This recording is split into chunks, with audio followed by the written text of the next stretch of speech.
જો સાંજના વાગી ગયા છે 5 અને અમે આવી ગયા છીએ હટકી પોળી આરતી, જ્યાં ગંગા મૈયાની આરતી થાય છે ત્યાં આરતી કરવા માટે થોડાક વહેલા આવ્યા છીએ. સરસ મજાને આપણે જગ્યાને મળી જાય એટલા માટે, અને સરસ આપણા આરતીના અને દર્શન થઈ જાય એટલા માટે.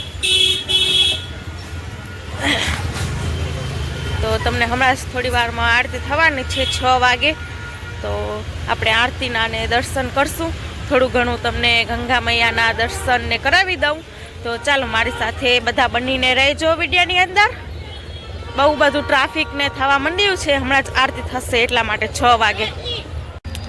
જોવા હટકી પોળી ગંગા મૈયાની ન્યાકને આરતી થાય રોજ સાંજે 6 વાગે, 6:10 કે 6 વાગે એક્ઝેક્ટ, લગભગ 6:10 અથવા તો 6 વાગે થાય છે. તો આપણે આરતીને કરવાના છીએ. સરસ મજાના તમે બધા દર્શનને કરી લો. જો આયરા મસ્ત દર્શન થાય છે ને ગંગા મૈયાના. હા માછલી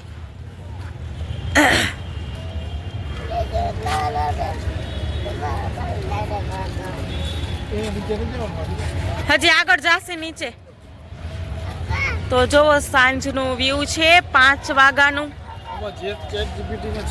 જો અમે આરતી માટે બેસી ગયા છીએ. બસ થોડી વારમાં આરતી થવાની છે. તમે જોઈ શકો છો કેટલી બધી ટ્રાફિક છે, બહુ બધી ટ્રાફિક ને છે. સાથે હું તમને આરતીના દર્શન પણ કરાવીશ. તો સાથે હું તમને જો કેટલી બધી ટ્રાફિક છે ગંગા આરતીના દર્શન કરવા માટે અને આરતી કરવા માટે. તો આપણે ભાગ્યશાળી છીએ કે આપણે ગંગા આરતીના દર્શન કરવા મળ્યા આજે.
સાચો અર્થ છે કે હર એટલે કે ભગવાન વિષ્ણુ અથવા તો ભગવાન હરિ.